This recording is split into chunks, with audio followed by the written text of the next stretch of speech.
Are you a free-to-play player who is sick and tired of losing to all the maxed out, overpowered, pay-to-win decks with all the best evolutions?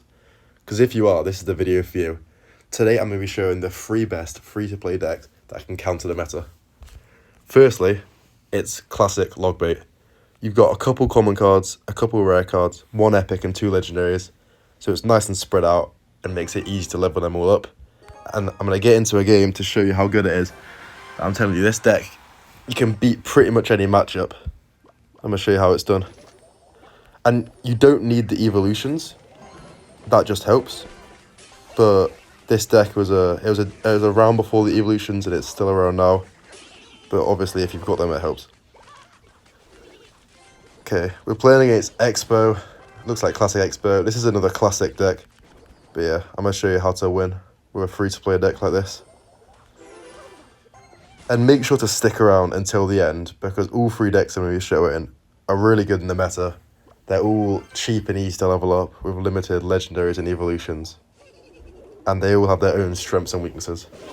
Plus, at the end of the video, I'm going to be giving extra tips that can help you level up, reach 9k trophies, reach Ultimate Champion, whatever your goal is with any deck. So I think he's going to predict that with a Valk. There we go. So we can go for a low Inferno Tower. I'm just going to Goblin Gang. If he guards, I can log. So yeah. Expo, it's not the best matchup, but the beauty of this deck is that it can beat pretty much any matchup as long as you play well enough. Unfortunately, we're going to take a bit of damage off the start.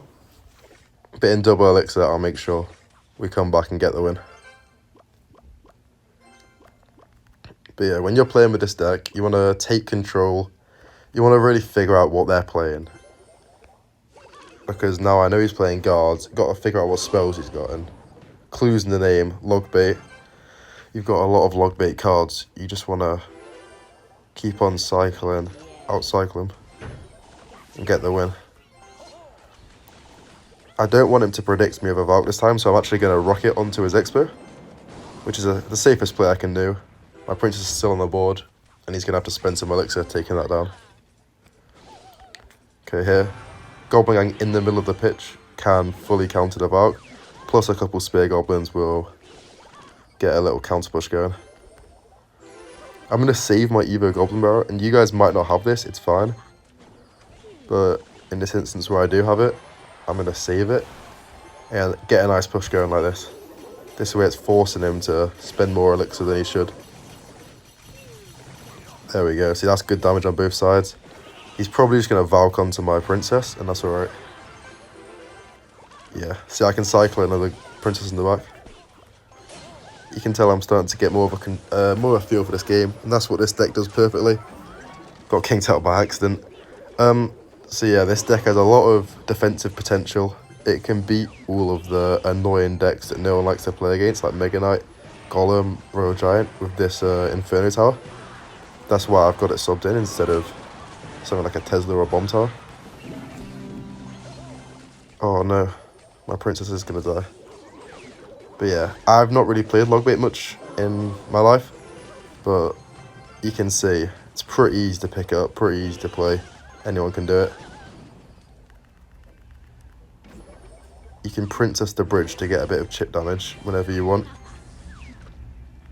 And then Goblin Barrel, you're eventually going to break through a bit. Okay.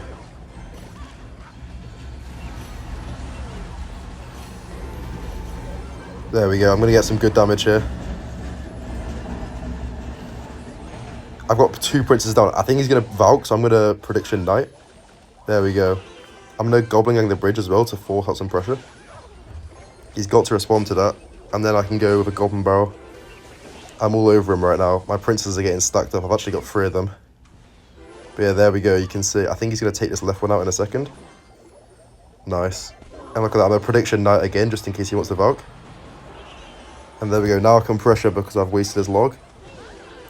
I'm going to hit him with a Goblin Barrel. And all he's got is guards. He did do a good prediction guards. That might full counter.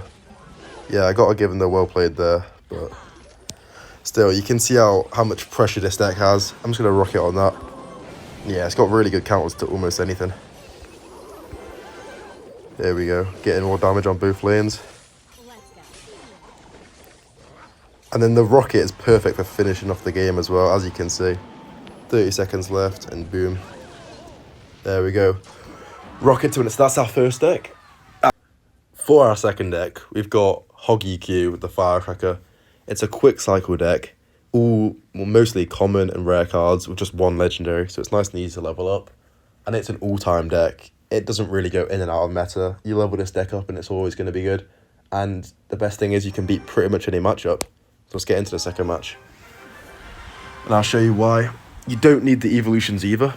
Although, of course, they're going to help. But obviously, I understand, as a free-to-play player myself, it's hard to get a lot of evolutions. So yeah, we're going to be playing against another cycle deck. And that's the best thing about these cycle decks. Because you can cycle so quick, you can sort of beat any matchup by outplaying them. I guess it is more of a high-skill deck. But at least it's free-to-play. Here we're playing against, looks like a minor cycle sort of deck. And, yeah. He's probably going to have something like a poison. Our deck should perform well against this, though, because we were able to keep up in cycle easily. Yeah, there we go. There we go, good start already. And we've got the Earthquake for his building, which is the strength of the combination. Hog Earthquake. You can predict their buildings, and look at that. I'm actually going to Firecracker because he's probably going to play something else. And that's another good combo, Firecracker and Hog, because they've got to play something, and then the Firecracker just takes it out easily. Here, I'm just going to use my evolution skeletons. Regular skeletons would work, but if you've got the evolution, you may as well use them. Yeah, Little Prince. Again, these are all good players, and this should help you reach whatever your goal is. I'm going to log here just in case. Just in case, yeah. The Little Prince is a scary card, but we had it under control there. I think he's probably going to Tesla on this. Yeah, Evolution Tesla. No point overcommitting. He's not really got that good of a spell to deal with my Firecracker, so I'm probably just going to... Yeah, I'm going to place my Firecracker now. Clean everything up. It's amazing card on defense. Also good on offense.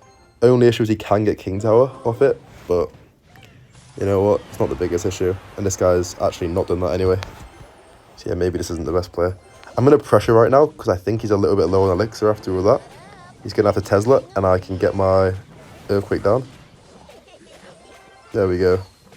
And then just like that, I'm going to get a Firecracker down as well. Forcing out more Elixir from him. He's probably just going to mine at the front again. Yeah, this guy's not exactly the most unpredictable. Here we go. You can see how the bomb tower is a nice building to have. It works well against beatdown decks. Clearly also works well against cycle decks like this. But yeah, you see this guy's getting a little bit of minor chip, but apart from that, he's really not getting much damage on me. Apart from just like fucking rocket that he's done for no reason. Pretty poor from him actually. Okay, yeah, this guy's... He's not the best. We're keeping the pressure up. I've got Evo Skeletons for whatever he's about to play. Oh, I hope that... Oh, my Firecracker didn't survive. That's annoying.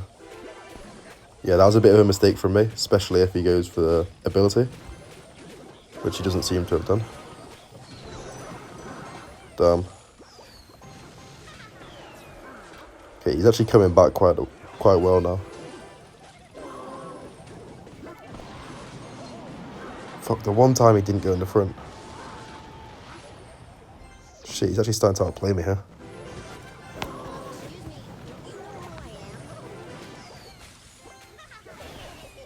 Alright, there we go. Nice bit of damage. Anyway, you can see, so it's not the best matchup, but we're making a comeback as well. I guess he's got the rocket. It's not really doing him too many favours against my deck. Here we go. We should get a lot of damage here. I think he's going to Tesla.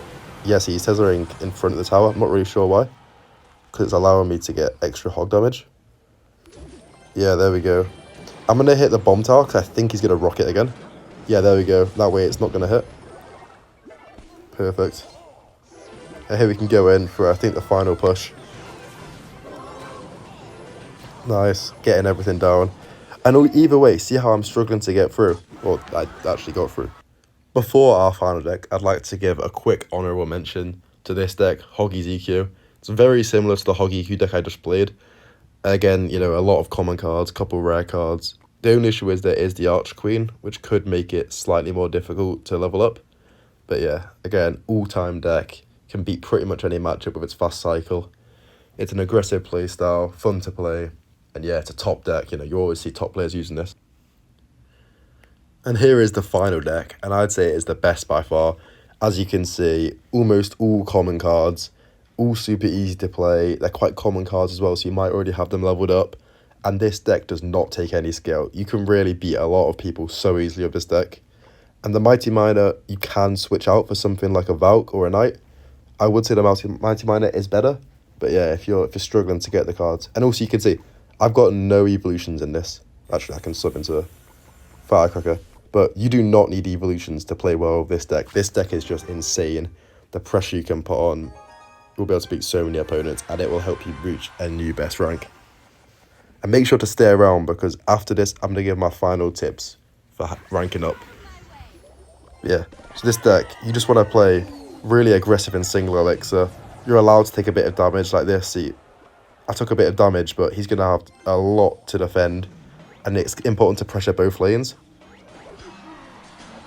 See that pressure? He's got the Mega Knight on one side, but then I'm getting so much damage on the other side. See that? And then the Mighty Miner, this is the reason it's so good. These cards like Mega Knight just get absolutely melted by it. Of course, a Knight or Valk could do a similar thing there. But then also the ability to switch lanes really helps with the dual lane pressure. Like here, I'm going to switch lanes on whatever he plays. And I'm actually going to go in with the Wall Breakers on that. Just forcing out even more Elixir if he doesn't do anything. There we go. And then the Goblin Gang, cheap defense, added quick pressure. Yes, I take one hit again, but I guess he's going to have to defend it again. Otherwise, I'll get a couple hundred damage. So yeah, you can already see how easy this is. And if you've got the Evo recruits, like right now I'd have Evo recruits, it's just so much more pressure they've got to deal with. And look, I'm playing against the Mega Knight deck. I'm sure you guys hate it.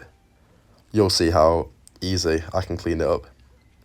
Even though it may get value on the recruits, the Mighty Miner and everything else will absolutely destroy it. Plus the Firecracker. He doesn't know I've got a Firecracker. And this chip you can get at the bridge is insane. There we go. Look at that. And I can surround the Mega Knight. All these spam cards. My Firecracker is still on the board, cleaning absolutely everything up. And look at this. He's got an ability. I'm going to predict that, switch sides, and the bomb's going to kill it. And now I've got so much pressure coming down both lanes. Look at that. Honestly, he might even give up the way I'm destroying him right now. And look, if he zaps that, there we go. I put pressure on him so he couldn't zap my gang. Because otherwise, he wouldn't be able to zap this. See? So much damage. And there's really nothing he can do.